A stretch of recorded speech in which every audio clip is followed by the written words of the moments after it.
Welcome everyone. We have our special webinar today because we have special guests from iAwake, and we're going to talk about how beautiful iAwake programs affect our state of consciousness and our brainwaves, because mind mirror that we are talking about today and we're talking about during our webinars in general allows you to see what's going on with your brainwaves and with your mind.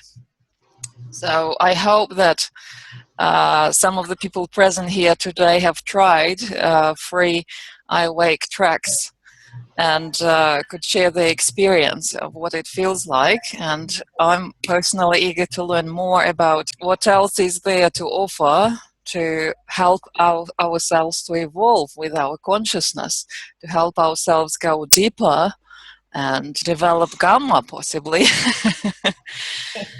And may I just welcome John here, John Dupuy, who is the founder with his wife Pam Parsons Dupuy of iAwake. And also, as you may see in the background, there is an accomplished electric blues guitarist. Oh, bless you. Yeah, yeah. And also has a lot of other wonderful things that we want to say about him. Hello, John. Welcome. We're really looking forward to talking with you and seeing how the conversation's going to go. Okay, and so I'm Judith Pennington with Institute for the Awakened Mind, and I'm in Pennsylvania, where we're having an amazingly beautiful spring and early summer. Well, let me go back to my welcoming of John and say what a joy and a pleasure this is, because I, like John Farron, read your book this week, Integral Recovery, and was extremely impressed by the book and your really heartfelt, the way that you have framed this new, really a completely different approach to help recovering addicts, and that's very symptomatic of who you are as an individual. You know, I've watched you in various venues, and you have the musician's open heart and the psychologist's desire to help people with your master's in psychology, and you founded this Passages to Recovery program. So you're a wilderness trekker and a bodybuilder, and your book just really encompasses so many different things that are right in the middle of our interests. And so we hope to really talk about the book in the second half of this program. Terrific. But I wanted to start out by saying that how much we have in common with you, just to acknowledge that Mind Mirror people do. As you probably know, since you have a grounding in Max Cade and Anna Wise, Max, besides working with the rhythms of the brain on the mind mirror, of course, also worked with stroboscopic and hypnagogic lamps, and he was very much interested in brainwave entrainment from the very start.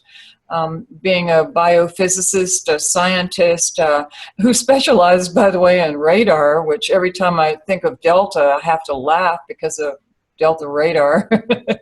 And then he made all these contributions scientifically to the field in the discipline of radar, in the area of radar.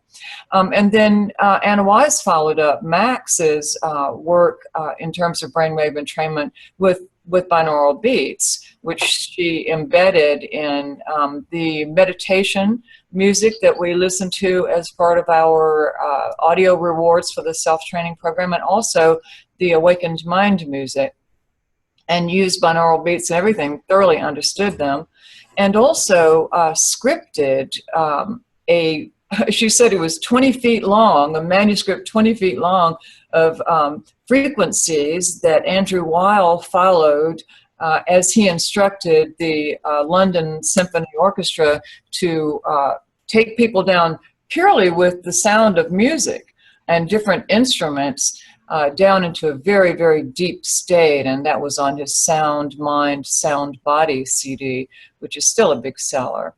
And Anna herself was a musician, and she loved to sing. We sang together, mostly 1960s fight songs in the middle of the night at Esalen.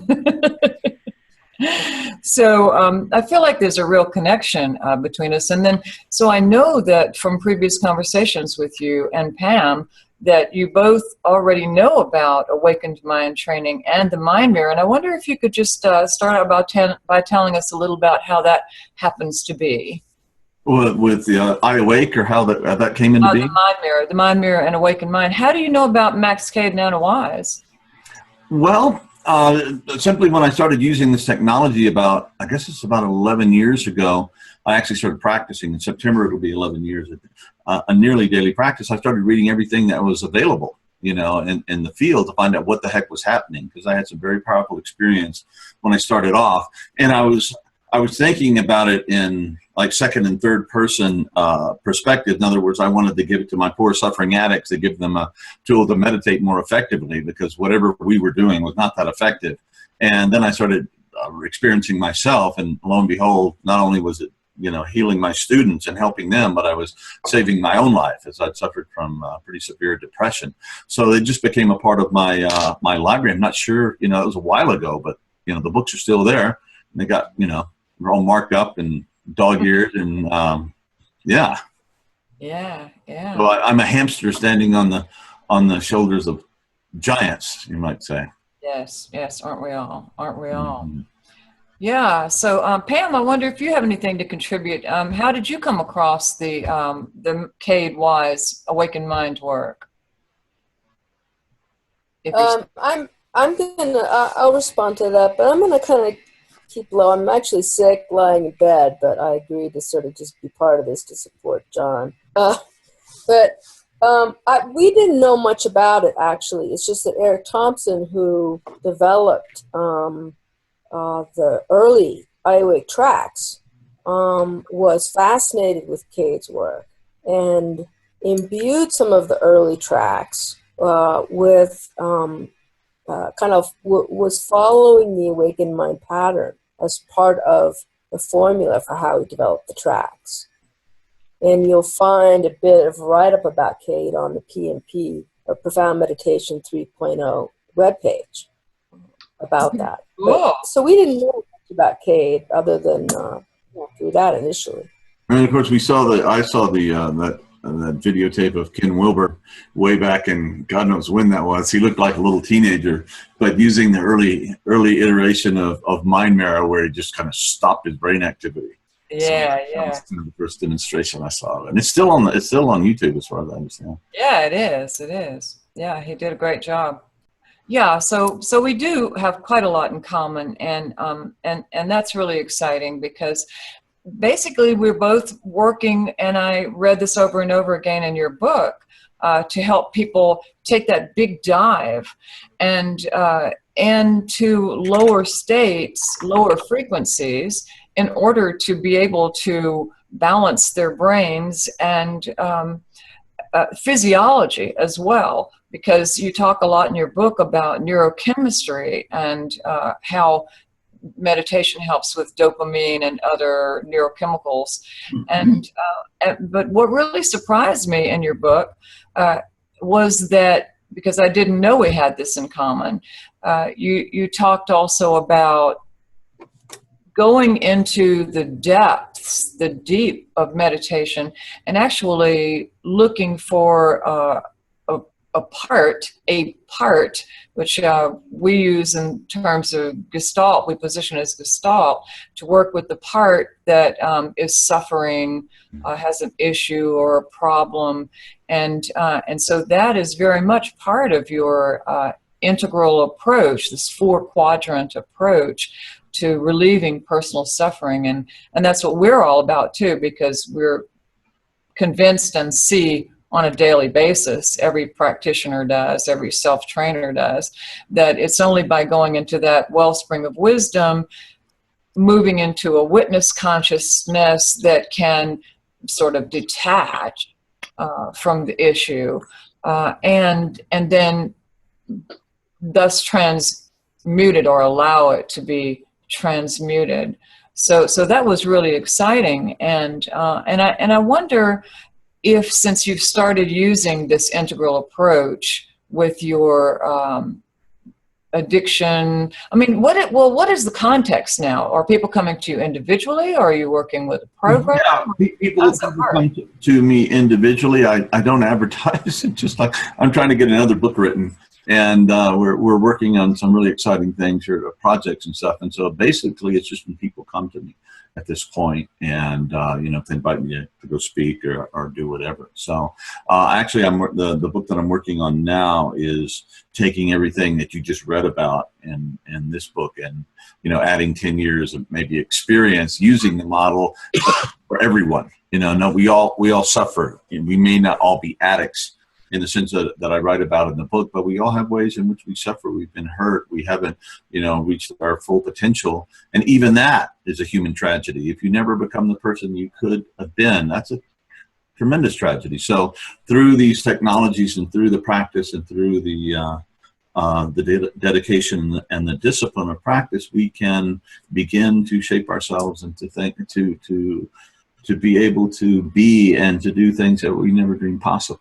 There's so much to us, and evolution has really created some amazing beings here, and we need to take responsibility for our own evolution, our own growth, and our own healing at this point. And we know so much about it. No other generation has ever had these tools that we have, and it's up to us to step up and use them and meet the challenges to become the people that we need to be. Yeah, that's right. And honestly, that is the thing that resonated with me throughout the book, is that if you had taken the word recovering addicts out, you could have really been talking about a program that anyone and everyone can follow evolutionarily. You talked about Enneagram and, of course, the Integral program and nutrition and exercise and just most of all for me and for probably all the Awakened Mind people listening, the idea of going into the deep and facing what needs to be transmuted and dealing with it accordingly to be able to clear consciousness. Yeah. I mean, you had my meditation before I started using the mind mirror. I got hooked up to the mind mirror this morning. It was a very painful meditation. I'm often called to deal with pain and suffering, my own and others, and then you just have to lean into it. Robert Gustus Masters says lean into the pain. Any avoidance leads to nothing but increased suffering and pathology. So I'd come off of a pretty heavy practice session, and then I went into Pam's office and got hooked up to the mind mirror, and then the whole thing shifted. It became a very, very powerful. Well, the other one was powerful, but this became a very different piece of work, if you will. Well, that's wonderful, because it certainly showed that you had a lovely meditation. And if you'd like, I can share screens right now and give you some feedback on that session. Yeah, I'd love to hear it. I have no idea what was there, actually.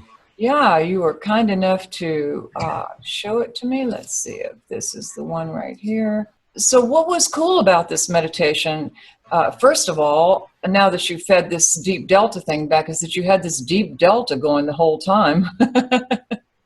You see that right hemisphere delta and the 1.5 and the 0.75.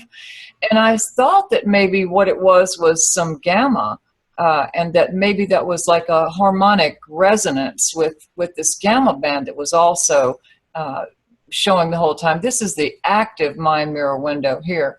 And so for the iAwake people who may not be as familiar with this, let me just back up a little bit and say that 49 to 59 is gamma, which is associated with peaceful transcendence and all sorts of superordinary events and effects. 38 to 15, the 15 band is beta, which is ordinary thinking, externalized conscious awareness, analyzing, thinking things through. And then alpha here, 12.5 to 9, is our dreamlike sensory awareness, diffused and detached. Alpha being a bridge down to the subconscious mind, and theta, 7.5 to 4. Theta being the repository of our long-term memories, and therefore where we experience personal insights, do our deep work like John just mentioned, because this is also where we find our creativity and spirituality. And then this bottom series of frequencies 3 through 0.75, which actually goes down to 0.5 hertz, is delta. And delta is when you're asleep, dreamless, restorative sleep. But when you're awake, it's that personal radar I was talking about that Max Cade specialized in scientifically, where you are extending empathy to other people, and through this field awareness, this is where your own intuitive or psychic insights come in. So when we see a pattern like this relating to delta, then in this right brain, we would say that the delta is reaching out and searching as part of its own personal unconscious, is reaching out and searching through the universal awareness, the collective unconscious, for energy and information. It's literally reaching out.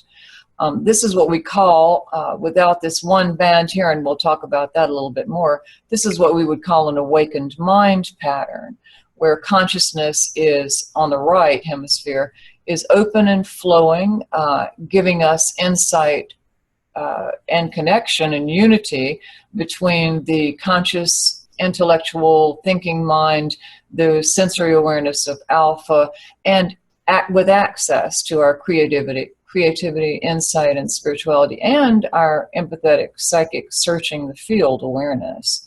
So we see an awakened mind here on the right, and then here on the left we see an evolved mind pattern.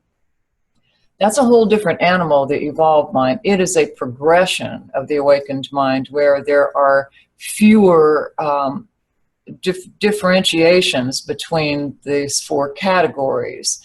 See how these dip in right here, and these are more united. And this is kind of a bliss or an illumination or a peak experience there. And so I just stopped this on the live mind mirror pattern so that you could see it. So here's John searching the field. Here's John finding what he's searching for here on the left. Now, when this picture was taken, what point in the meditation was that? Is there like a temporal? Yeah, that is at 34 minutes and 23 seconds. And so what's interesting about this pattern, well, first of all, let me say that the scoring here shows an 80% attainment of the ratios of the pattern. There are very specific ratios. It's determined by Max Cade that we use for the self-training program. It's 1 part beta to 2 parts, you can see it better here, 2 parts alpha to 1.6 parts theta to 1 part delta. So for pattern attainment in the self-training program, training level 5 would say that you are in 50% compliance with the ratios of the pattern, and this 80% score says 80% of the time. So that's a very high level of the awakened mind right there. If you have like 80, maybe 85, then you would go and train on training level 4.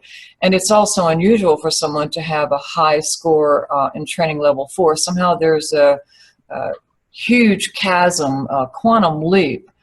People have difficulties getting high scores in training level 4 for the awakened mind. In fact, we're modifying the equipment right now to be able to give them an easier step down from training level 4 to 5. So it's a great score, and you can see that average or summary brainwave pattern. That's from the whole session? That's from the whole session.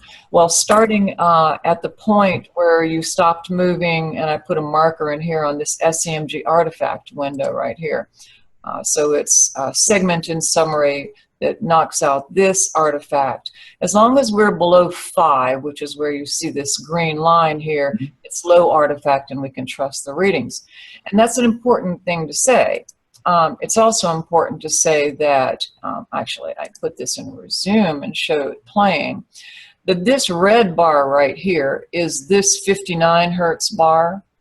And so what we're doing is watching it to make sure that it's not operating beyond everybody else. It is a little bit. So if you had unplugged your computer, maybe it wouldn't be in here, or maybe because you are running all of this seeking and searching delta, and you can see it right here in the active mind mirror pattern.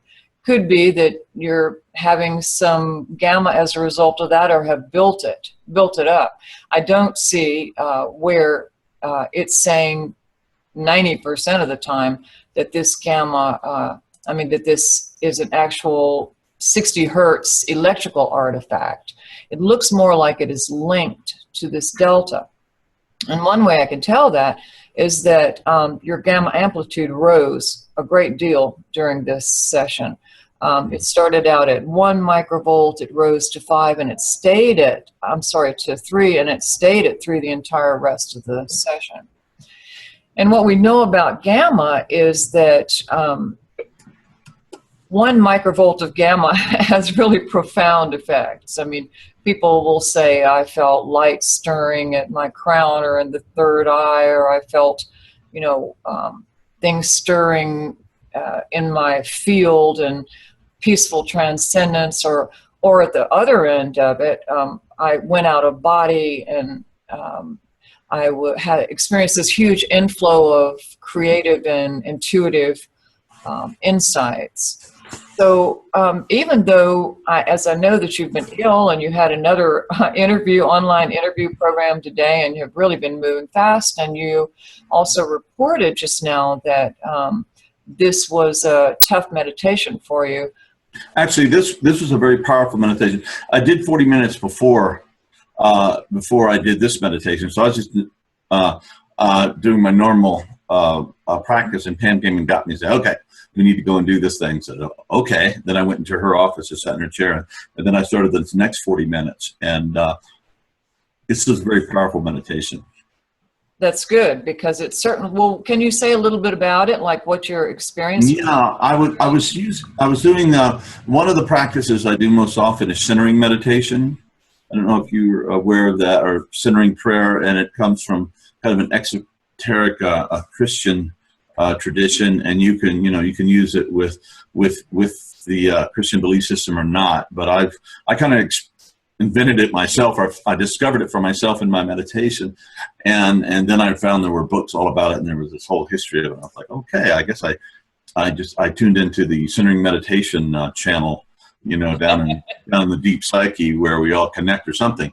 And so the practice is I relax, and then I focus on my heart center, and when my mind wanders, I just have a word that I say thank you, that brings me back to center. So, you can go off and sort of think, and then you come back, and you come back. And when you begin the prayer or the meditation, the idea is, yes, I'm willing to be in the presence of spirit, in the presence of the divine, in the presence of God. And not only am I willing, I'm asking for it, So please, and there's a Psalm 28:1 I loved. I picked up somewhere when I was a kid, and it says, Lord, please don't be silent unto me, because if you are silent to me, I will be like them that go down into the pit. And so if I don't experience this presence of the divine in my life, this spirit, to this kind of ineffable thing that I try to describe in words, I will tend to fall off the deep end of the despair pit. And it's very, very, Johnny is a very unhappy, despairing, suffering individual, which is fine. Suffering's fine. But when that's transmuted through the presence of spirit, of this mystery that we find down in our deep selves, then it becomes, everything is redeemed in some sense. All the suffering, all the seeming insanity, all of this and that becomes somehow deeply transmuted, deeply okay at a deep level. And so, yeah, I was experiencing that. That was a practice I was doing, and at a certain point, I just did this. I'm kind of very, like when I play guitar, I just never plan what I'm going to play. I just play from the flow, and then I started just praying for all these different people in my life, friends and family, past, present, future generations, and just putting it out there, everybody that came in. And then I just got down to this deep place where the only appropriate response is thank you. And then under that is just beingness, if you will, just like where they talk about the first person experience of God. God is not this thing we're talking about. God is not the thing we're talking to. It is just what is, and there is nothing but that. In those moments, we can just rest in that, and the smallness of our individual identity goes away, and it just opens up to this vast, infinite source, if you will. And so, yeah, that's what was going on. Beautiful. Okay, so a profound meditation then, which then explains your 26% rewards and training level 5, and your 74% rewards in training level 6, which is an extremely high score. Well, what does rewards mean? Can I expect this in the mail, or what S&H green stamps. No, it means that an audio cue would have sounded had you had the training program engaged. Yeah, and it just talks about compliance with the ratios of the pattern. Yeah, and so this gamma, I don't think just because of this gamma bar, but because of the general activity in both gamma bars and the rise in this window that we see in the gamma amplitude. That's why you had a gamma synchrony score of a whopping 81% in training level 5, which is really high.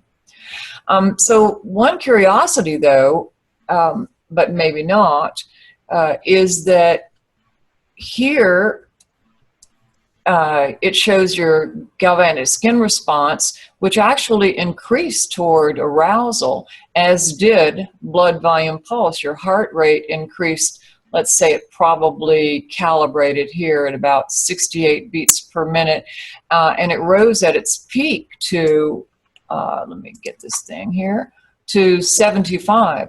So that's a pretty significant difference, especially because it was a rise. So can you, were you aware of any physiological? Yeah, at one point I teared up, and it was like, you know, I was feeling gratitude, and yeah, so I wasn't sobbing, but I teared up, and I was in that space. Beautiful, beautiful. All right there on this wonderful mirror then to show you that. But it's also true that, and we're going to claim this as real gamma because I don't see any evidence. If we saw this bar, is this very peculiar? You keep talking about the gamma like it shouldn't be there. Is there something? No, we always have to be careful to differentiate, because what happens is in the gamma range is mains electricity and also SEMG frequencies will show up here in the gamma range if it's above 5 microvolts. Yours is not, so that's muscle tension. Yours, you had only a couple of muscle tension strikes, and probably when that tearing up right there, probably moved or yeah, that was you know. That seemed like when it happened in the sequence of the meditation. It wasn't right at the beginning. It was well into it. So yeah, but even other than those 2 strikes right there in the data line, the rest of it is so low. We know that this is not caused by SEMG. This is a little inconclusive because sometimes this little red bar goes up all by itself, which means that it's striking farther out here. Now, this was definitely a movement that burst on the screen there. But for the most part, this 60 hertz bar is really kind of hanging in there with the others. So I wouldn't think that would be responsible, would mean that this is artifact. And here, in fact, you just saw a change where, if I back it up a little, now the whole gamma category has flared out. So I think you have this is a 54 to 64 hertz frequencies are in this one bar. I think you have developed some gamma, either because you were reaching out into the field and there's a biofeedback link with this gamma, or, and I would go out on a little bit of a limb. Next time I'd want to unplug your computer and make sure that there's no mains noise in here. But I would think considering what you have described. And this is a description that's common among everyone who's producing gamma, that's a gamma experience. It is transcendence and connection with source, the sensation of light, and, you know, being held in the grip of, as Max Cade put it, the grip of something greater than anything else, something greater than yeah, and the whole idea that I was, you know, I'm hooked up to a machine and I don't even understand what it's saying, but it's going to be broadcast, you know, all over the world. That didn't even seem to enter into anything. It was just like, boom, you know, I was there, and it was a very profound experience. So, yeah, definitely an increase in gamma then, and that gamma. Now, it could be movement, but if we look at this SEMG, we don't see the kind of gross movement above 5 microvolts that would be responsible for the increase in GSR and the increase in blood volume pulse. So I would also go out on a little bit on a limb, although this is, again, something we see commonly, and say that when your brain speeds up to higher frequencies, then so does the heart. I mean, it's all one system. The heart rate rises, and movement of electricity under the skin for the GSR, that increases, and we commonly see that. And so the patterns and your experience then would be a perfect match, especially this awakened mind score, because you were doing creative transformation, inner transformation for part of that time. The evolved mind score, that's your connection with source. And the gamma synchrony, that's a super conscious pattern that's also your connection with source. Yeah. So that sounds like a match. I want to show you one other thing. I have to switch over to it to get it. I took, here we go, that one's easy, different shape from the other. I snapshotted some various patterns toward the end of your session from 22 to 35 minutes that of your 40-minute session. And I just wanted to show you this progression. So this is more than an awakened mind because you have extra theta. This is you working through issues, reaching out for help with those issues, or whatever it was, or maybe that was very accurately describe what was going on. Absolutely. Mm-hmm. And see, this gamma bar is present the whole time, although to slightly different levels. There's less of it here, more of it here, less in the lower, the bar right below it. And another way that we are able to define and isolate gamma is that normally gamma, this electrical noise, will flow down into the next highest bar and push it out. And that is not always happening with you. Like this bar has way less amplitude than any of these others do. And so here's you doing your inner work, and now you move just a few minutes later into what we call have started calling a diamond pattern, where there starts to be a diamond-shaped merge between alpha and theta, and that continues here. It's sitting on a delta, a little delta evolved mind. That upturned delta on the left is an evolved mind shape, a shape that's indicative of the movement toward the formation of a circle. So the evolved mind itself is going to be a full circle. So here, when we see an upturned delta, we know that an evolved mind pattern is coming soon. And in fact, you could look at the rest of this and say, ha, that's starting to look like an evolved mind flare over here in the left hemisphere, albeit with a gamma-driven awakened mind here on the right. And then sure enough, that movement goes into a beautiful evolved mind flare on the right shortly after that. Now, so this is your right brain in connection with your source. This is your left brain in connection with your source. And then Kate said something that I think got lost a little bit in the mix, because he only said it in one sentence in his book, but I think it might be the most profound thing that I've ever heard, and it certainly proves to be true in all mind mirror work. And it's that when the brain, and you'll know this yourself, when the brain accesses a higher state of consciousness just once, that it informs and stabilizes the lower states of consciousness. That's deep. And so here we see this in spades. Here's an evolved mind flare. Here's an evolved mind flare. This diamond that we started to see up here has now become more of a diamond. And what is the diamond? Well, it's a woo-woo word, but it's still the best word to say it. And people report that when they liken this pattern, their inner experience as being in their higher self. That's just what they always say.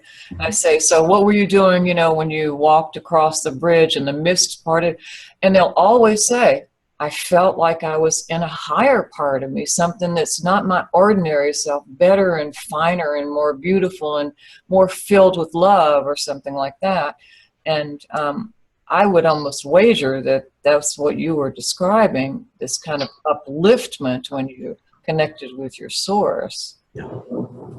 Although you might call it, you know, more in integral terms, ground of being or something like that. Yeah, well, I know all the terms, and I'm pretty comfortable with all of them. I just try not to offend people, you know. I know same here. G word is offensive to people, and it used to be offensive to me, but I worked through all my religious wounding, you know, some years ago, or at least most of it, you know. It may pop up now and then, but I haven't accessed it recently. So I can say God, or I can say spirit, or I can say goddess, or ground of being, Buddha nature, on and on. I think we're describing the same territory. Yes, exactly. And then we don't want language to get in our way of communicating with people, so we try to communicate skillfully in ways that they can hear it without being, you know, stirred up. Beautiful. And so in this last pattern then, here we go back to this evolved mind flare, but it is more perfectly formed now than this one here. You had this. Now, what is the difference again from the awakened mind and the evolved mind? I know you said it, but you may have to. Right. The awakened mind is the pattern of, Max Cade called it lucid awareness. Then he started to call it the awakened mind. Anna called it the high performance mind. To be able to speak in today's terms, I'm calling it the mind of peak performance and creative flow. This is the mind of the masters, Anna called it, the awakened mind of the masters, where you have access to all that is, well, your essential being, your essence, and you use that word in your book, your essence. And that is creative, that's experiencing a lot of creative flow, a connection with other people, and working in service to the world. Happy, enthusiastic, typically self-actualized people. And that's your awakened mind on the right, and that's your evolved mind on the left. And that's, you know, what happens, this evolved mind, this pattern of bliss and transcendence and union with source can happen in lots of different ways. Sometimes it happens with a circle at the bottom, sometimes a circle at the top, sometimes one side, sometimes the other. But I always get a little thrill when I see it forming on the left, because it tends to be that here the person is in meditation, oh, I'm in the bliss, I'm in the flow, this feels so good. And then the little analyzing left brain says, yeah, but what are the words to describe this? Yeah, you get there and you go, hey, stop thinking. That's awesome. No. Right. But so here's the analyzer giving up the ghost and saying, okay, I'm going to surrender to this and everything's fine. So this the evolved mind is more of the mystical, unitive, non-dual experience is what we're talking about. It is. And not only that, we have a description of the evolved mind as new insight into problems as though seen from a higher perspective, a sense of light, a sense of illumination, a sense that nothing else matters other than just being. And the people who are being studied by the neuroscientists, and including Andrew Newberg and University of Pennsylvania, who's been taking them, shooting them up with a red dye and taking brain scans of them, and then the neuroscientists pick up on him, his studies, and have said that, oh, well, that's gamma they're producing. And in fact, this is something I only just realized, and I'm so thrilled about it, is that the evolved mind is a gamma pattern. It's because their descriptions are exactly like what I just described as our evolved mind. And it's because this gamma, you have to have a high amplitude gamma to have an evolved mind pattern up at the top. So gamma has to be, no matter if you're meditating deep down in delta, these other deep brainwaves, gamma has to be there in order to kick into this non-dual awareness, or the unitive experience, or some form of the evolved mind. So it could be an evolved mind at the bottom, with very well, like this. You see, you're moving this. I called it a diamond, but actually, you're moving toward the evolved mind circle at the bottom. You see right here, especially wherein it's less amplitude in this bottom bar than this higher bar. So that's that kind of that curve. But people can experience from any different direction, and if you like, I can show you another pattern. Some pattern, screenshot anyway, of Oksana's partner, Graham, who did all three meditations, right, Oksana? Yes, that's right, all three. Yeah, and but maybe, Oksana, you want to play that clip before I show this? Okay. I'll stop and you start. I met Graham when I went to Australia to train Oksana a couple of years ago, and he's just delightful. And so what are we going to see here in this clip? You're going to see Graham feeding back his experience to you of what it was like to meditate to all three. And what track specifically? What were the three that he was using? He used the profound meditation, heart wave, and gamma burst. Okay, terrific. Hello, I'm Graham McCallum. I did 3 iAwake meditations. The first one I did was heart wave music, which went for about 10 minutes. It was gentle wave crashing sounds, and it took me down into alpha brain waves, and it was quite pleasant. However, that even though the wave sounds were soothing and took me into the meditation, once I got down to alpha, I found that they were kicking me out of going deeper. The second meditation I did was the profound meditation, which goes for about 20 minutes, and it was predominantly rainfall, like heavy rainfall sounds, and it took me quite deep. It took me much deeper than alpha, and I got a body euphoria, like a full body euphoria, sort of quite exhilarating, to the point that it became too intense for me to maintain and go deeper into the meditation. So I'd like to try that meditation again, because I'd like to work on improving that ability of feeling that exhilaration and energizing feeling throughout my body. The third meditation I did was the gamma burst meditation, which also goes for around 9 to 10 minutes, and it's a heavier wave, like storm wave, ocean sound, and it was quite amazing, as it actually, I think, opened up my pineal gland. Like, I felt this tingling in the center of my brain, and it was like it was opening up some part or function of my mind that's been dormant for a long time.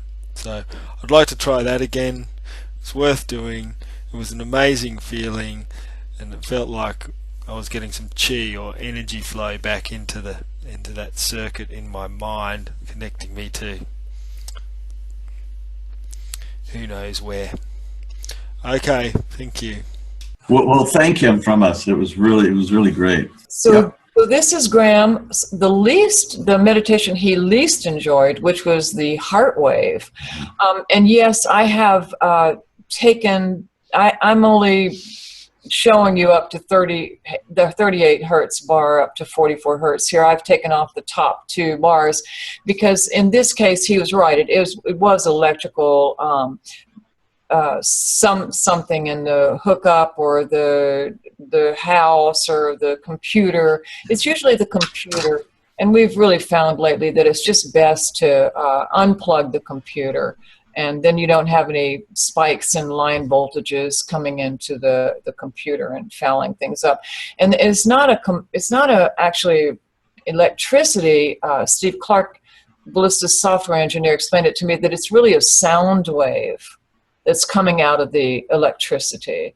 So that was happening, and all 3 of these were firing in the exact same way. So luckily, the awakened mind only covers the frequencies up to 44. So it certainly would have affected his scores here in this training summary, that this bar was out that way. But had it not been there, you'd have seen much, much higher scores than this for Graham, because I hooked him up and he was running in the 80s and 90s for training level 5. He says he's not a meditator, but he's a fantastic visualizer and imager, so that, you say, become an animal, and he's in the animal, he's running, he's eating, it's a unique animal, he's getting all kinds of insights and stuff. So he would have had a much higher score had he liked the meditation and had there not been this line voltage. But even so, he got a 66% rewards for the awakened mind on training level 5. The evolved mind 6, the rounding is not there, but I pulled this up to show you that he does have the evolved mind rounding. And here on the right, even though he wasn't that hot for the sound in the heart wave, he certainly did flare into a circle, a right brain flare there. And this would have been an awakened mind, a beautiful awakened mind flare, had that delta continued to splay outward rather than turn upward, as it is turning upward in this bottom half of the evolved mind pattern, as well as this right hemisphere evolved mind. And so, he did great on it, even though he didn't think that he did. Now, I did hook up myself. All right, then shall I show you my results? Because I have some feedback. Please, yeah. Let's see what's going on in the brain of Judith Pennington. God help us. God help us all. Judith, while you are sharing, may I add a few words?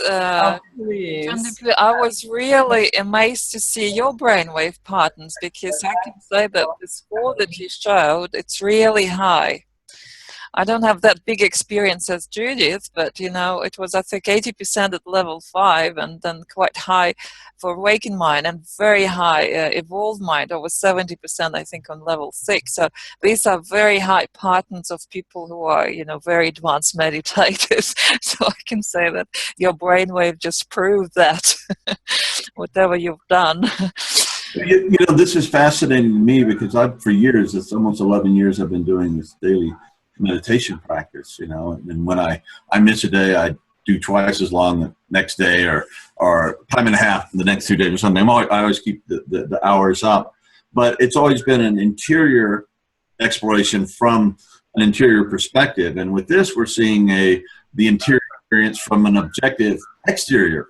Exactly. And to me, it's mind-blowing. I mean, it's just like, it just adds a whole new dimensionality to what I've been doing for years. It's very cool. It's mind-blowing for us too, John. I mean, what's really happening is that we're looking at the activities of the brain and consciousness in a very holographic way, so that the shape of this pattern even gives you clues as to what's going on according to the categories. So that if I say, imagine a light at the top of your head, you'll see the gamma come out in people. And if we say, center your awareness down in your heart and your dantian, well, we're going to see the alpha theta increase. It's really, it's amazing. You can't say enough about it, how astonishing the whole thing is. And of course, we project what's inside of us. So there are all kinds of resonances, and we're looking at the outward and the inward coming together in this mind mirror.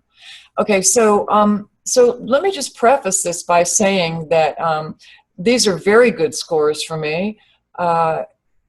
And when I sat down, I went downstairs to do the meditation.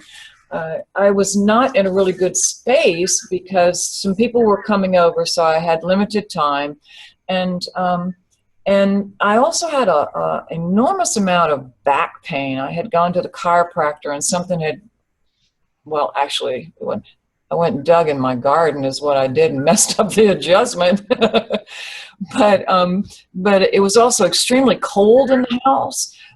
And I wasn't taking care of my body, nor had I eaten for 7 hours. So these scores are a definite testimonial to the effectiveness of your programs, considering all of those, challenges that happened. And as a matter of fact, this is Profound Meditation 1, which I had to record in 2 different segments, the same profound meditation track, because I forgot to check the battery, and the battery died on me, so I had 7 minutes. But that was kind of a cool thing, because that happened, because when I like opened my eyes to see where I was, because I could feel myself slipping and dipping down into theta. I was starting to have some imagery pop up, but I was, it was like 5:30 in the evening, and so I was I was a little bit sleepy to start with, and therefore was kind of drifting a little. But that's when I opened my eyes, and it was 6:57, and so I went like 2/3 of the way through the 20-minute profound meditation, and then opened my eyes thinking, gee, this is lasting a while. I didn't know how to do it, so I was just listening to the music. I thought, I'm not going to add my meditation to it, because if I do that, then that would change the readings, right? So I stayed just listening to the music. That's all I did. But then the music, like, it was taking me down into theta, and this boom, this imagery was arising. And then I discovered that the battery had died, and so I saved this session, put new batteries in, really feeling kind of aggravated by then, but I did notice that I was way sharper. My mind was sharper, much clearer. I felt more coherent when I went into the second part of it. But I got kind of the same scores, more of evolved mind on the first 7 minutes, and more gamma synchrony than in the first 7 minutes than in the rest of the profound meditation. It was a 96 training level, 5 rewards, which are very high. I mean, I typically have low 90s or mid 90s, but considering that state of mind, your meditations must have worked incredibly well. And so then I listened next to the heart wave, and I had a completely different experience from Graham. I absolutely loved the heart wave. I loved the music. And as I was listening to music, I could just feel my heart rising up into kind of a blissful state. I was just totally dancing. It's gorgeous, gorgeous music to me. And that actually showed in the scores. Then I got an awakened mind of 98%. So I went from 96 to 98. Less gamma, more of the awakened mind, but more gamma synchrony. A higher gamma synchrony score than the second part of the profound meditation. In the heart wave one, of course, I'm being touched by that beautiful music, but I definitely felt uplifted. And so let me say I didn't do these one after the other.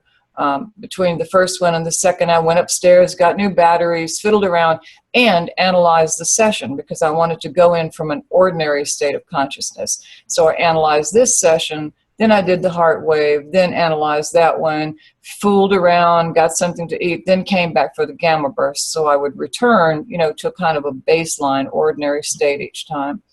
And each time what I felt was, kind of in a peak performance state and very calm and very clear.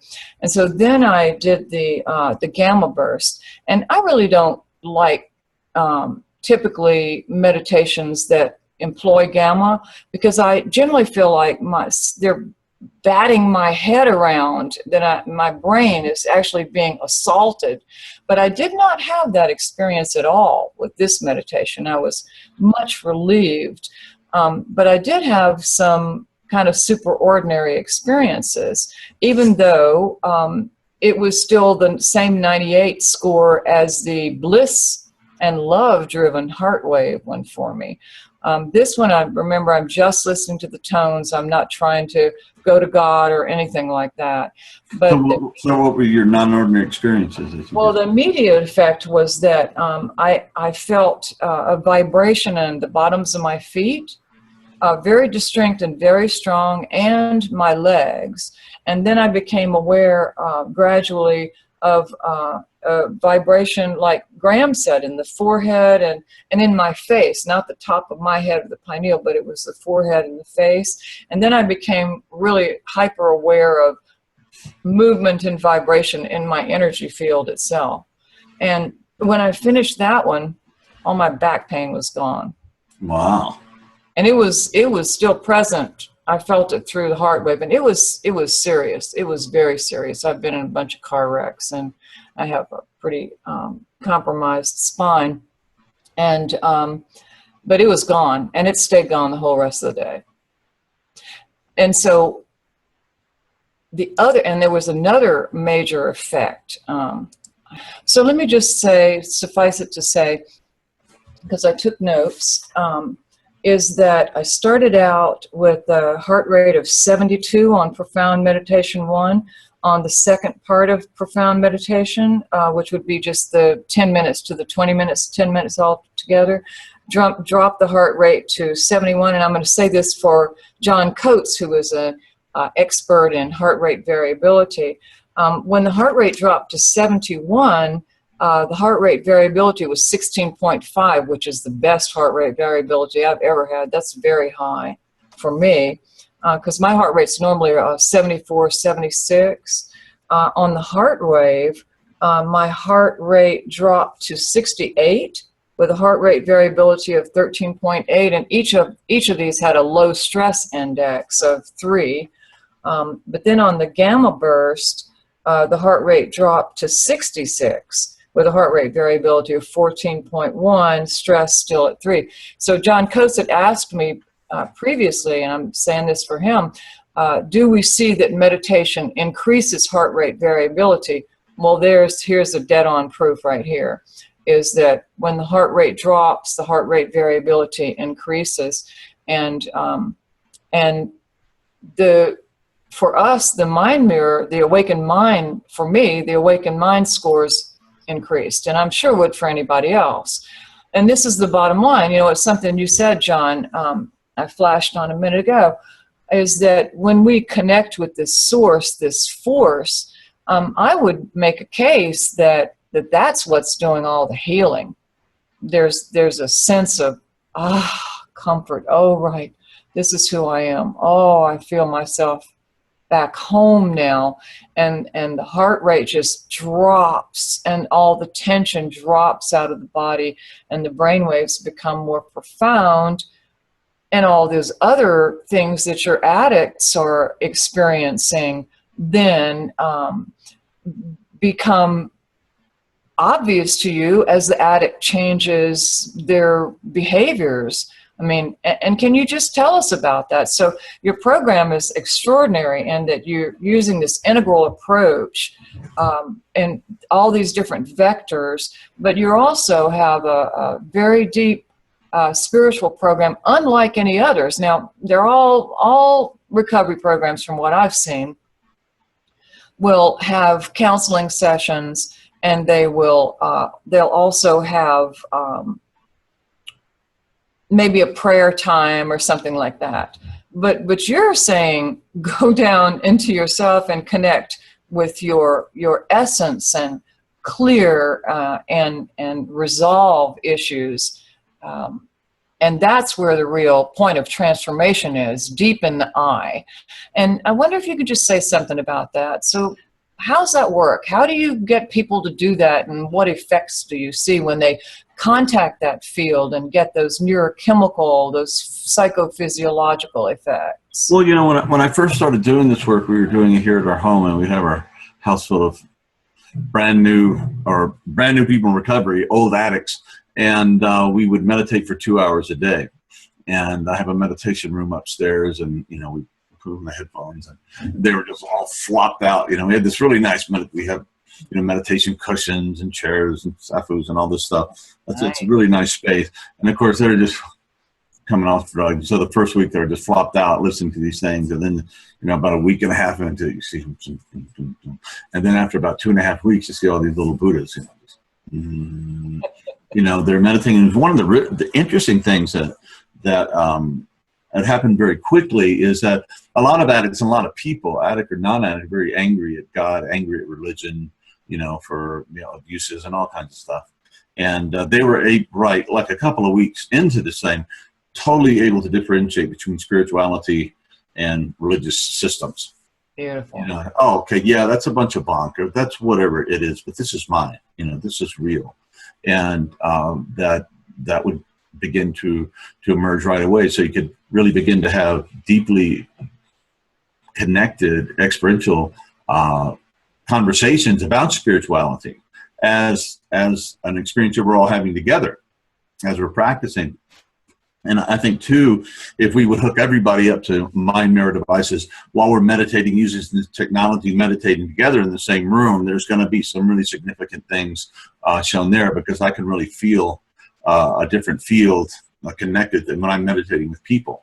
And so, and this technology does a lot of things. You know, we talk about, in the book, we talk about different lines as being different human intelligences or capacities, right?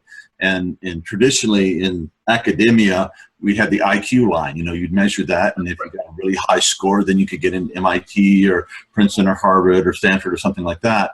And that was what, you know, was the deal. And then Goldman, I think back in the 80s, said, well, there's emotional intelligence that actually is more indicative of whether somebody's going to be successful in life than if they're just really super, super smart, you know. And then we began to extrapolate, well, the obvious, there's many types of intelligence. Okay, there's culinary, there's meditative, there's musical, there's LeBron James and Seth Curry basketball intelligence. There's all, you know, just millions of different things that humans do. But we began to see that there are 4 basic ones that you have to account for if you're going to have an evolved, connected, holistically healthy, evolutionary life. And we can put this together now. And first of all, you have to have a strong body, right? So you have to take care of the physical, which means, you know, eating and supplements and strength training and movement and cardio and yoga and all these things, and put it together in a program for yourself. And then you have to have the mind, you know, the mind in the sense of the intellectual mind. You know, you have to have a good, well-honed, well-educated, skillful mind that knows about a lot of stuff, so you can really skillfully move through the world. Okay, so you listen to hopefully lectures like this and read good books and fill your mind with good, useful stuff instead of just, you know, watching, I don't know, trash on television or, you know, whatever people do. And so, you know, you're just kind of deadened and there's not a lot going on. So you feed your mind as if you have some really important work to do in the world. Because if you look for it, you probably do. So, it's, you know, treat yourself as if you mattered and feed your mind as if that mattered. And the next line is the emotional line. And that's where we deal with our trauma, our woundings from the past, our negative stories. A lot of times they're unconscious about ourselves and nature, who we are, what the world is, and also it totally affects us somatically and physically. So part of this meditation work that we do with the iAwake technologies, not only are we tapping into the source, but we're also confronting all of these issues from the past that have accumulated over time and just kind of govern the way that we react and think, and whether we're happy, and our habits and our addictions and all of this stuff. So in this work, you really begin to go down there and experience these things and release them somatically, I might say, which is really nice because this meditation, this audio brain entrainment technology seems to really connect the soma into the whole process. Yes. much more powerfully than traditional meditation. Because oftentimes in traditional meditation, you can be aware of these objects of consciousness and this stuff, but it's kind of a dissociative thing. So in this thing, we really embody it, and it emerges somatically in feelings, and we grind it out and just breathe into it and allow the body and the emotions to do whatever it needs to do without any judgment, without the stories. We kind of have to turn that off, because if we just start spinning on the story, it'll keep us stuck. You know, we'll get away from the feeling and go into, oh, it was my fault, you know, that son of a bitch, blah, blah, blah, you know, and just get stuck in the drama. And so you don't listen to all that stuff. And when pain begins to emerge in your meditation, instead of going, oh my God, I'm having a bad meditation, you go, thank you, teacher. You know, I remember that Rumi poem, and I'll paraphrase it. He says, you know, when these visitors, you know, the murderous rage or depression or whatever show up at your front door, you open the door and invite them in as an honored guest. And even if they completely blow out all the furniture and rearrange the whole household, they ultimately bring wisdom from the world beyond. Come in. All of these negatives and these things we encounter are just to be embraced, to be held in awareness and compassion. And so that's the emotional. And on the spiritual side, of course, it's just deepening into the ground and expanding and expanding and expanding the context. And the context is what? It's eternal love, consciousness, goodness. I mean, all the adjectives and the adverbs, I guess you would say too, that come together to explain this deep mystery that resides in the deepest part of us, which all the mystics have been saying, you know, from the very beginning. The mystics of the past and the mystics of today, like me, for example. Yeah, I'm a mystic. I have these experiences, and mystic not on that you put me on a pedestal. Oh, he's a mystic or a saint or something like that. No, this is just what happens when you practice. Yeah, you know? I mean, if I'd spend the last 11 years working on my tennis serve for an hour to 2 hours every day, I would have a badass serve. You know, and I'm working on my serve, and it's not, anyway, it's getting better, but not like that. And so if you're willing to put the time in skillfully with the right techniques, the right support, and the right technology, you just can't lose, you know. And the more you use this, the more experience you get. You find that our interiors are vast, ultimately connect us to everything. So, you know, we may go down in the first parts, and, you know, there's thoughts and this and stories and all, you know, like a mental junkyard, you know, all the stuff we collect. And you kind of work down through that until you get to this vast, you know, underground source, you know, vast ocean, vast spaciousness. And one of the, I don't know if I originated that or somebody told me this, but I wrote an article one time about meditation. It's, imagine you're on a submarine and you're on the surface, and a typhoon or hurricane's coming, you know, and it's just like wind and waves, you know, you can destroy you. So you just go, you go down about 200 meters and you're just. As a different animal, isn't it? Everything up there is still going, but down in the depths, you're just, okay, it's okay. Anna Wise, sometimes she would train 7 to 10 people in a class, a practitioner class.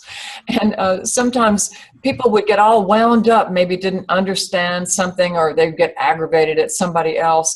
And Anna would feel the tension in the room rise, and she said, all right, everyone sit down, close your eyes, and let's meditate.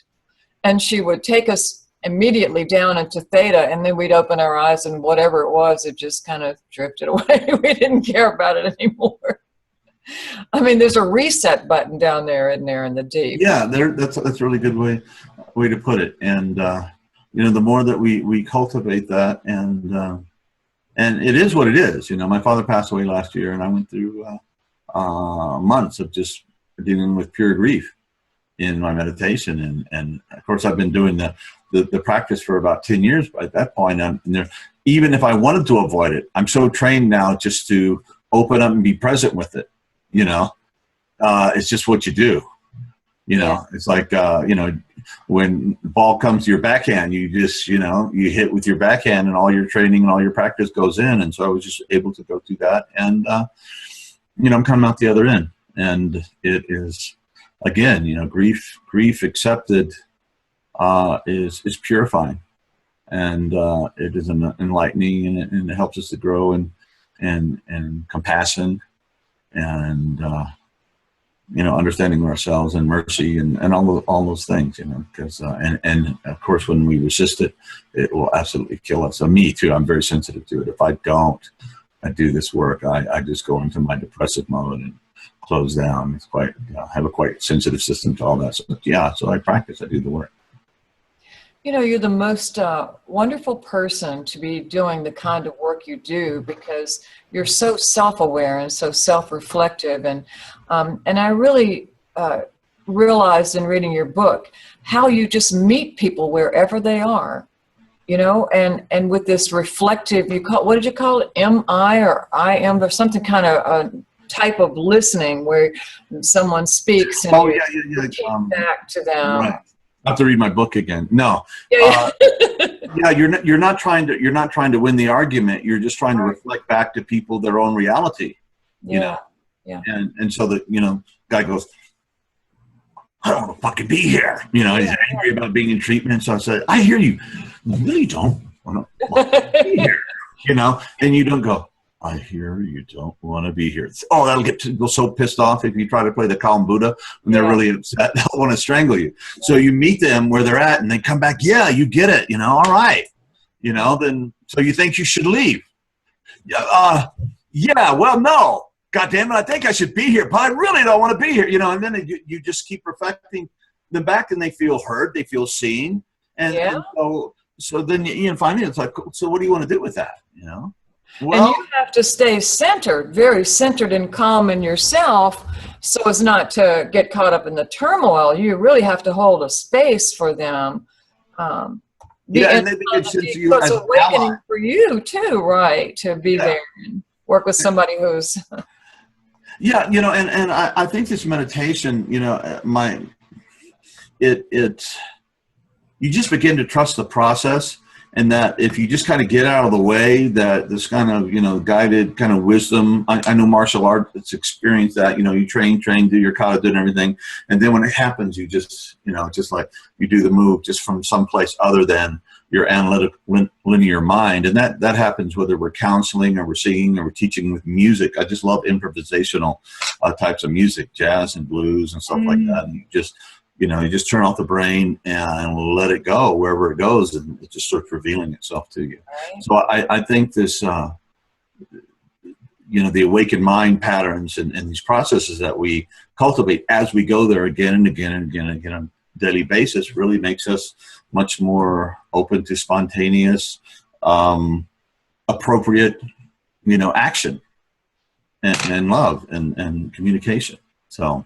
Yeah, and so you're thinking, must be thinking, that really it's about a conditioning when your students are listening to iAwake meditations, that it's showing them the way down into self-awareness, and over time conditioning them to presumably more awakened mind brainwave states. Yeah, I mean, you know, there's actual physical things that we can see that's going on in the brain, such as very dramatically shown in what we look using the mind mirror.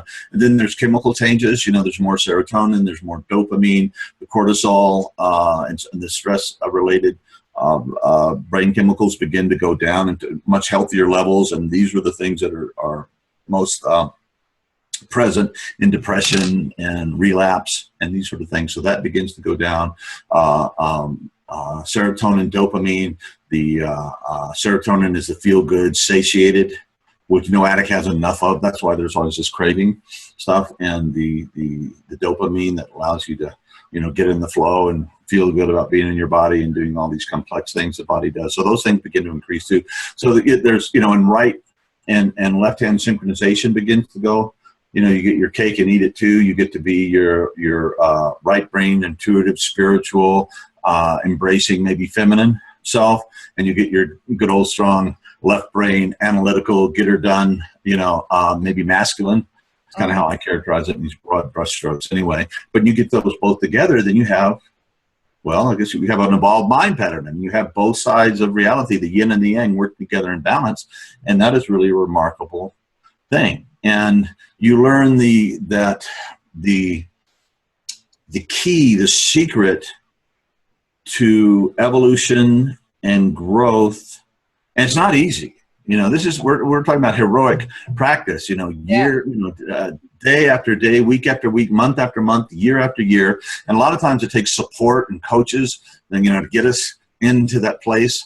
Like you have a football team with no coaches and you say, hey, you guys just kind of figure out what you want to do, and maybe we'll make it to Super Bowl this year. You know, it's not going to happen. You have to have leadership and direction, and eventually you become your own coach, and you develop that executive capacity, your own kind of inner guru, your own inner sense of how you do these things.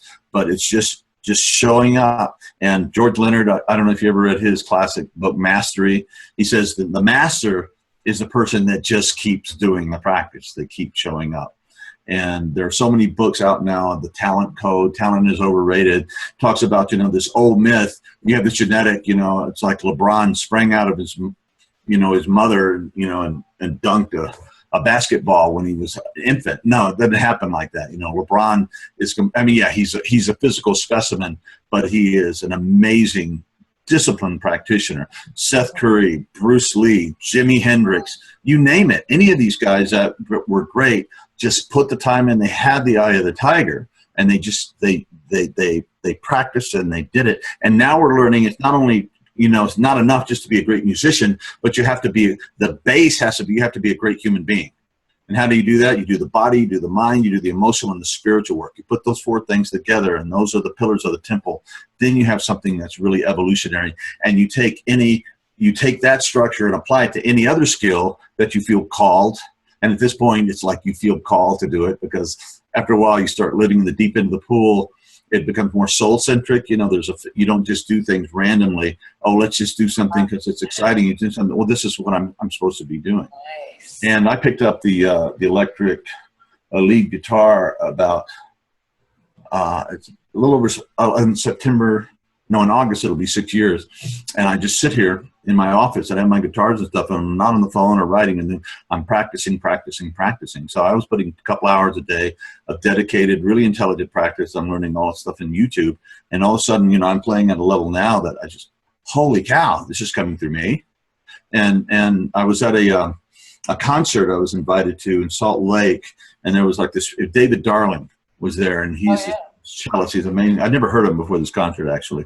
And we were there by the buffet, and I started talking to this beautiful little guy, and he said, "Oh, I'm David Darling." I said, "Oh, you know, I'm a musician too." And I said, "You know, you're seen as one of the, you know, the top cellists in the world, and do you still practice, or do you have to practice somehow?" I said that, and he just had this like holy terror came over his face. He went, "Oh yes," you know, yeah, all the time. And I said, "Me too." Then we just started talking, and it became about practice. And I heard later that he said, "I met this guy who had this delightful experience." And it was, again, another master who just learned the humility and the discipline of practice. And that's the paradox. Discipline and the practice creates the opportunity for true freedom. Because when that's right. That level of, in your meditation gets better and deeper with time.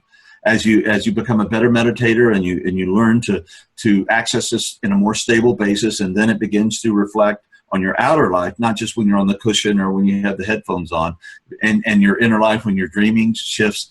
And so it's just the more you practice, the better you get, and the better you get, the more authentic satisfaction and joy, and you get to share your gifts to the world, and that completes the loop, and that is what we're here to do. Beautiful. I mean, it's neuroplasticity. It's how we learn, period.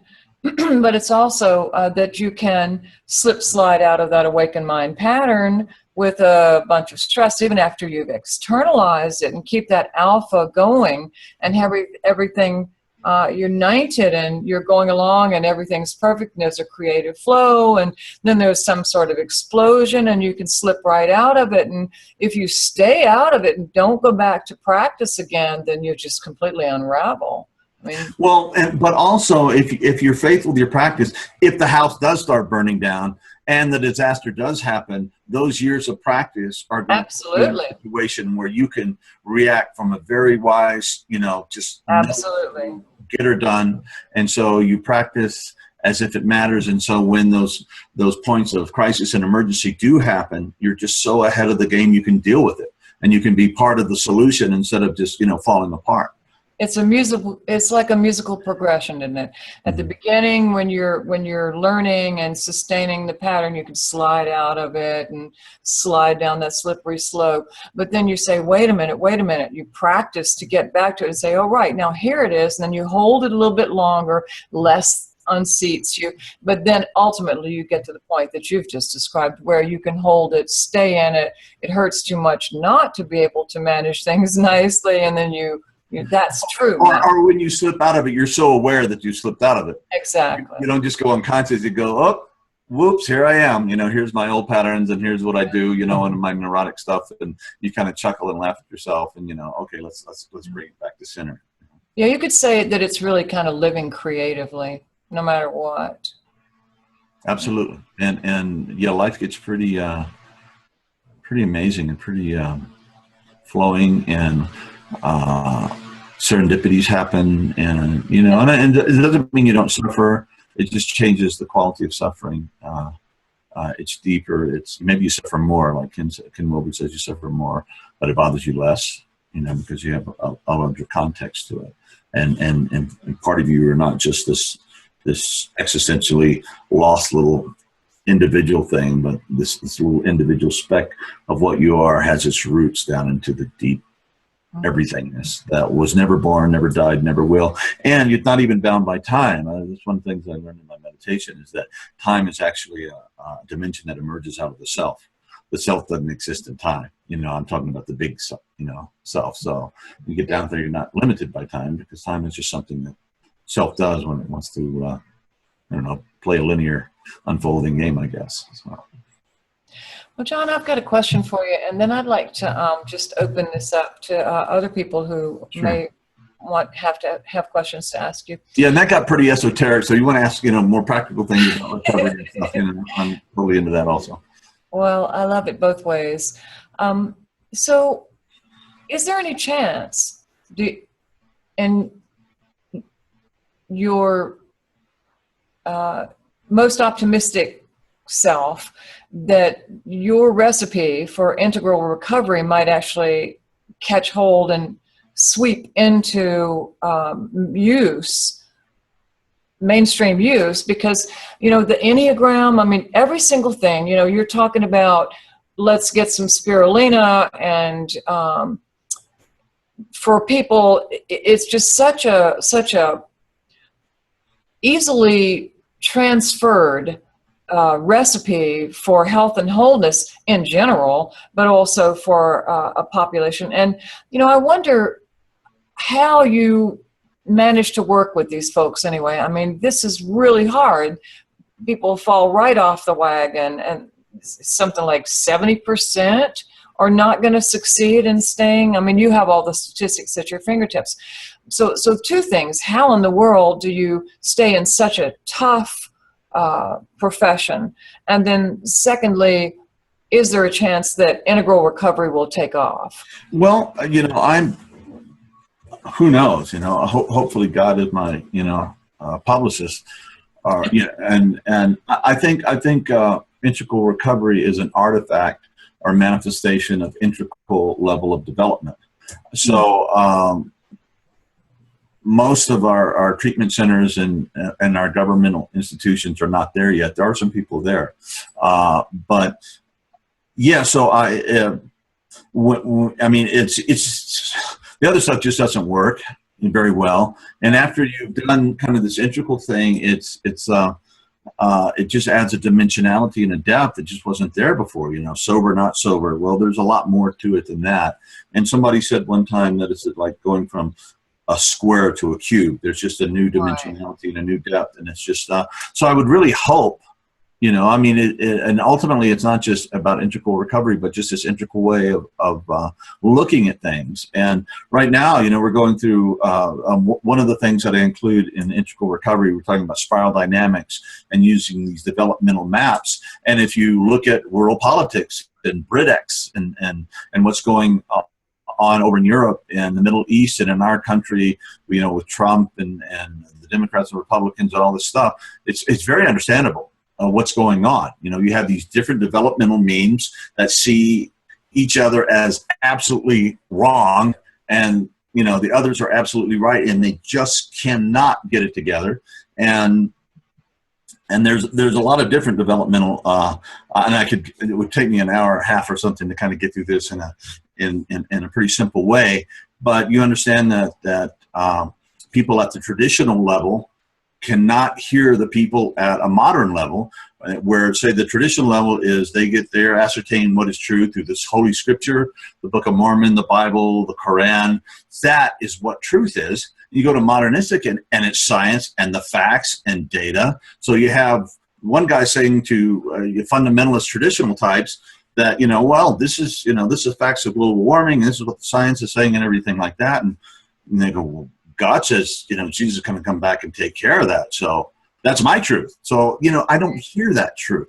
And you know, beyond the modern, you have the postmodern, that where the heart opens up again, and the mere cold data of science and everything is not enough to satisfy the human spirit. And that big mind without the big heart has caused many problems. And they get to the postmodern level, and often because they see modernity and science and technology and capitalism as what is destroying the world and the enemy, they reject the intellect and just, you know, if you feel the intuition, the heart, you know, and forget the mind, that's the enemy.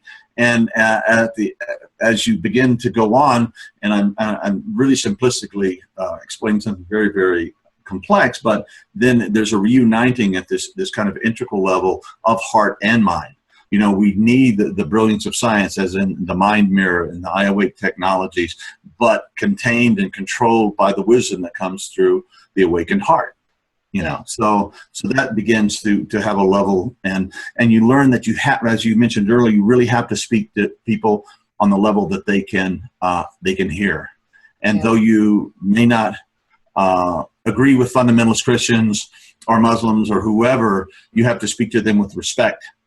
And in a language that respects who they are as beings, because the story is that we're all born at square one, and we move through these levels. Some of us move, you know, from the absolutistic kind of fundamentalist level when we're like 11 or 12 or something like that. We move into higher levels. Some of us say there our whole lives, but we've all been through that. So if you get up here, you didn't get to be just a great, you know, postmodern green, you know, vegan because your parents were hippies. No, when you came out of your mom, you were no, you know, hey, peace, mom. You know, you're a little, you know, you're a child. You're an infant. You know, it's like an infant. You say, oh, what a selfish baby.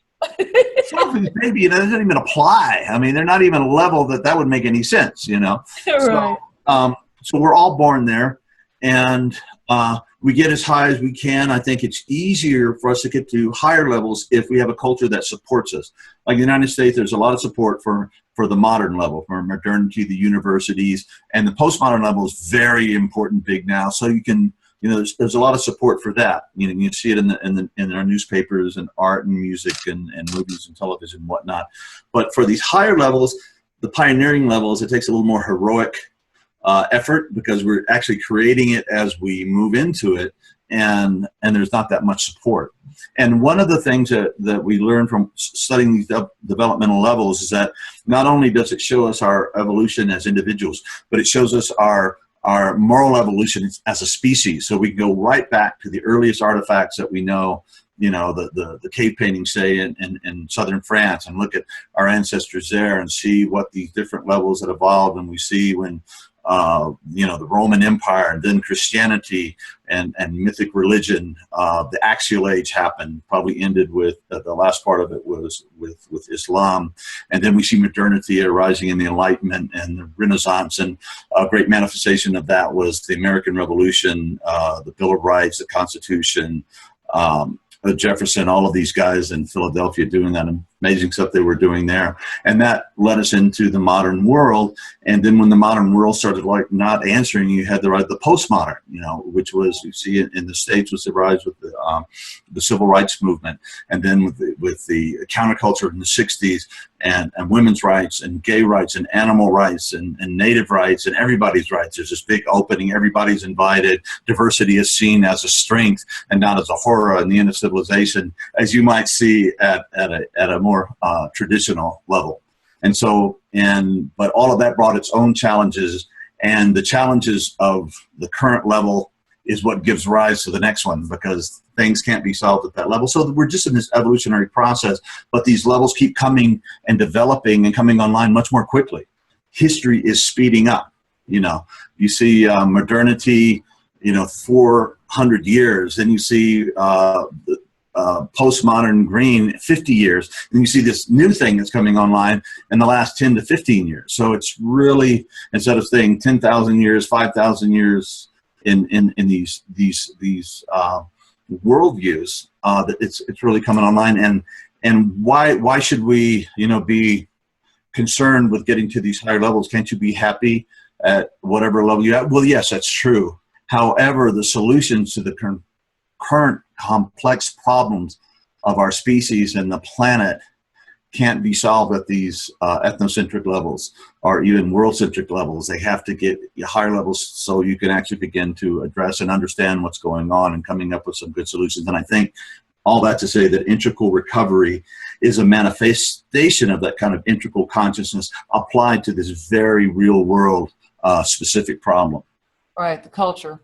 Yeah. So to be able to have it feasible inside of recovery centers, there has to be a surrounding cultural understanding of it to where it's accepted. Like sex education. Yeah, like sex ed. Oh my God. You can't get that in there either in the schools in the South, right? Yeah, you know, an example of that, you know, if you go to San Francisco and you have somebody coming from the traditional kind of blue fundamentalist truth, you know, is revealed through the scriptures, and the preacher, and they go to San Francisco and they go, oh my God, there's like black people here and yellow people and gay people and lesbian people, and you know, this is the end of the world, and it's horrible. And you get somebody comes from a postmodern green place and, oh my God, it's so beautiful. Gay people and, you know, lesbians and you know, Chinese and blacks, and I just want to hug them all, you know. It's just, they're seeing the same thing, but they're interpreting it through completely different lenses and interpretive value systems. Right. And when you understand that, you can begin to, from an integral level, you can begin to speak to people at the level they're at. Because if you don't, you're just going to annoy them. You know, you're really not going to accomplish anything. And you can beat them over the head with your current level, and it's just really not going to, you know, it's going to cause nothing but more contention. And we don't need any more of that because it's been exploited enough in our country. Peace and understanding. Is that it? Okay, so let's open this up, and because I bet you other people have got questions, and I could talk with you a year, but of course, your book, Integral Recovery, is just wonderful in synthesizing all these various different approaches, not just to people who have substance abuse addiction issues, but as we've said from the start of this program, it applies to everyone. Yeah, we all suffer. We all got our issues. We all got our stuff, you know, and dumb luck is not enough. You know, we need to learn how to really take care of ourselves and work on ourselves and improve ourselves, because we have a lot of responsibility, you know, if we choose to take it. Yeah. You quoted Wilbur's at the beginning of one chapter say, to break out of prison, you need a good map. So your book is an excellent map for all of us. And so let's see who has questions. And Oksana, can you facilitate those questions?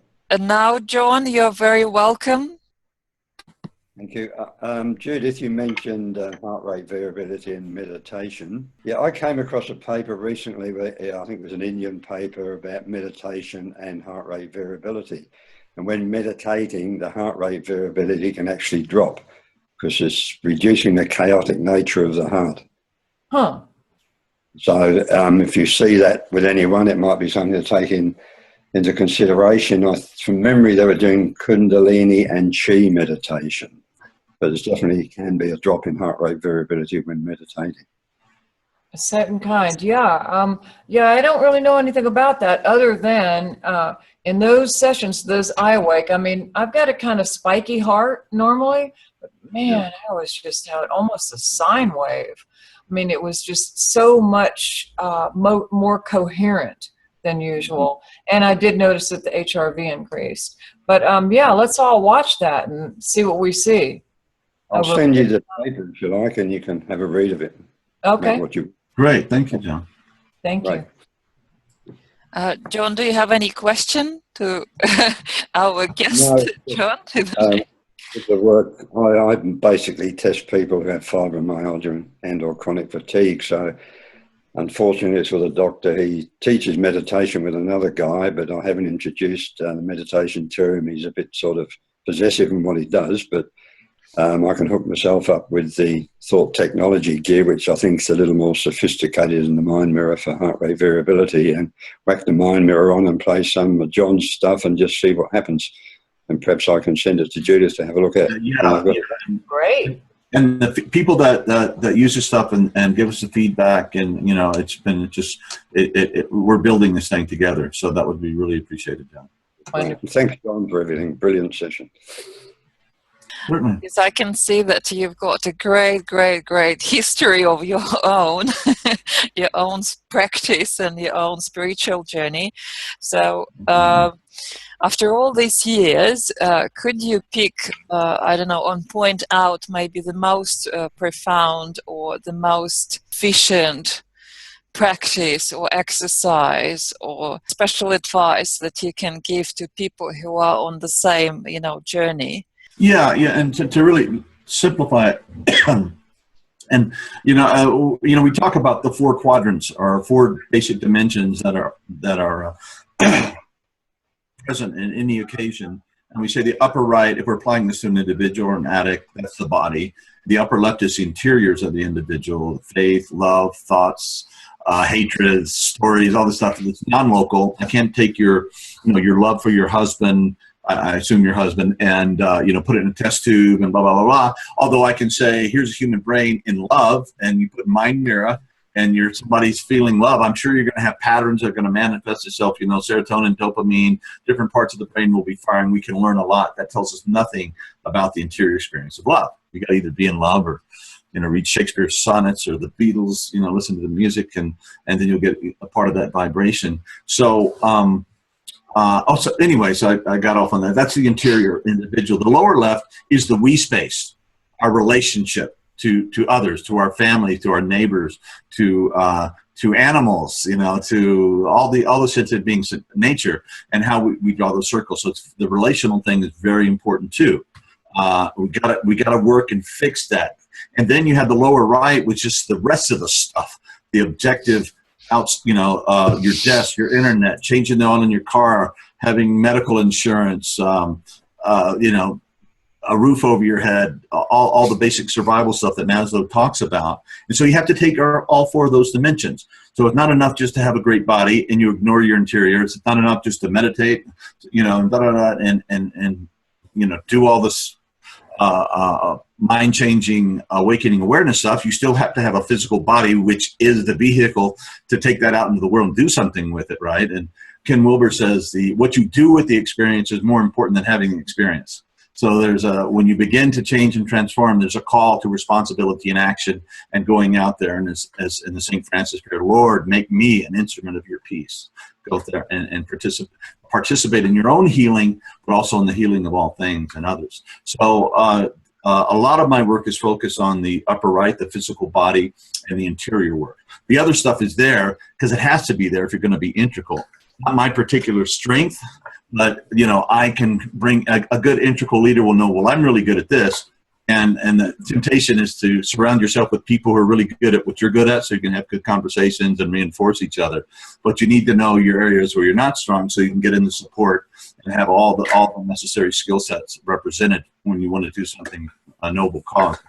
So basically it's this: if you really want to get And you can work up to this, but if you really want to get into this evolutionary fast lane zone, you're going to have to do about an hour a day of working on your body, rigorous physical exercise where you really, you push yourself to your 10, and your 10 is like, you're sweating, you're breathing hard, and, you can't talk, and, it's like just something. Brain chemistry tells your body, hey, I want to be here, I want to be alive, and the body begins to transform, and it does wonderful things for you. So you got to dedicate that strong, lifetime athlete body, and then you have to do about an hour a day on your interior spaces. So it's 2 hours of dedicated integral practice in order to enable you to show up the best version of yourself, so you give that back to the world. And the working title of the book I'm working on now comes from a quotation from Abraham Maslow, one of my big heroes, and he said,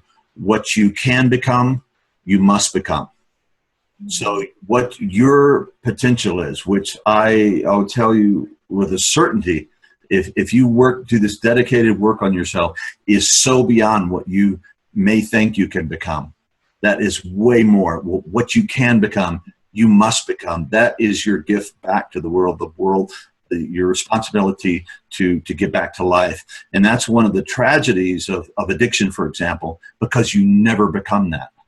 And oftentimes, I say this also in the book, that the people that we lose through these diseases are not the worst and the dumbest and the this and the that. Oftentimes, so many times, it's the best and the brightest among us, So true. What if we'd had Jimi Hendrix for another 30 years, died at 27, and you'd go on and on. I lost a good friend last week who was just a brilliant young man, and he struggled and fought with this disease for 10 years when we finally lost him, but we had him 10 years longer than we would have had otherwise. But he was a beautiful soul, and just about, anything he did really well, with a sense of depth and artistic sensitivity and creativity. Was beautiful. So yes, I'm still resonating from his loss, but there's a great appreciation and I love the 10 years that we did get to have with it, because we did work with it. So does that make any sense? Does that answer any of your question at all? I guess from how I understood it, it's all about the balance. It's about integration and integrity, and it's really the key word these days. That also implies that everything is interconnected and everything should be kept in balance. You can't really set the priority on one thing and sacrifice another. There is no place for sacrifice there. Yeah, you've got it, in these 4 lines, you kind of want them, like if you imagine an equalizer, your body, your mind, your emotions, and spiritual. They're kind of like this, and maybe have one that's really easy for you, but you don't want it to be, if you get too out of balance, there's going to be suffering and pathology. So you want to keep these lines all pretty much at a high level and functioning. And sometimes you really have to give extra attention to the places your deficits. Okay. Exactly. And Carl Jung said that God will also often come through the rejected parts of ourselves. And so when I can't meditate, I'm not a meditator. When you finally get yourself to do it, man, you'll find all kinds of breakthroughs coming through that area that thought was your weakest part, So it's all an adventure. And this whole kind of integral map, which we barely touched on, is meant to be evolutionary. It's not like, this is the 10 commandments of integral recovery, and I'm in stone and don't ever mess with it. No, it's like, it's meant to, so many things are evolving and changing. So, this, in addition, over here in the upper right quadrant is, we can add this, or this thing is not so functional anymore. So we keep evolving, and the map becomes more beautiful and more functional as we work with it, as we evolve it. And it's meant to be a first word and not this kind of, this is the sacred scripture and it can't move beyond this. It's meant to be a structure to evolve with and change, as we keep doing the work and we keep practicing and we keep working together, comparing notes and, struggling and loving and unfolding this whole beautiful human experience together. Okay, and I really loved your phrase or not yours, you just cited, saying that we must unfold our potential. And that's truly, it's like you were granted this lifetime, you were granted this, vital energy, this body, these conditions on earth, and hey, what are you doing with it? You're given these creative powers to drive evolution for yourself and others forward. Or yeah, and find your own individual path and the task that you're supposed to be doing, and there's no, there's a lot being written about authentic joy now and what constitutes authentic joy. And I can guarantee you that the drug highs don't. I mean, they're a temporary experience of it, but ultimately the trajectory is devolutionary and downhill and tragic. And so what do you have to have authentic joy? You have to have discipline. You have to find out what you're doing. You have to delay instant gratification to get to the long-term values that really, really matter.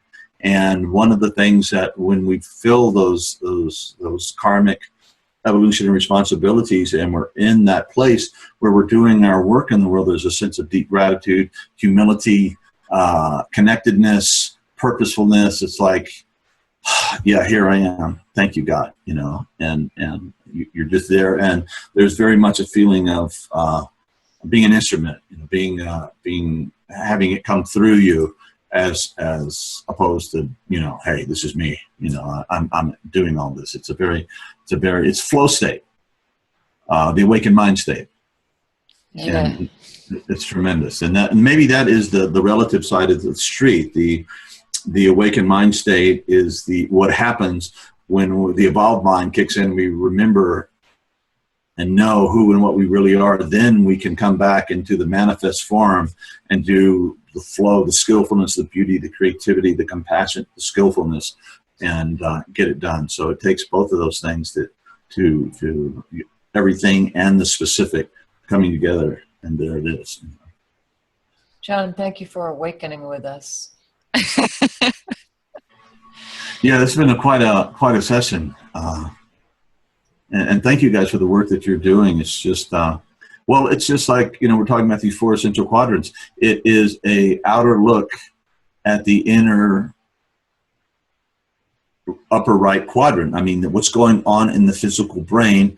And when you know what's going on in the interior, then you have a truly integral perception. It's not just what's on the screen, it's what's in here.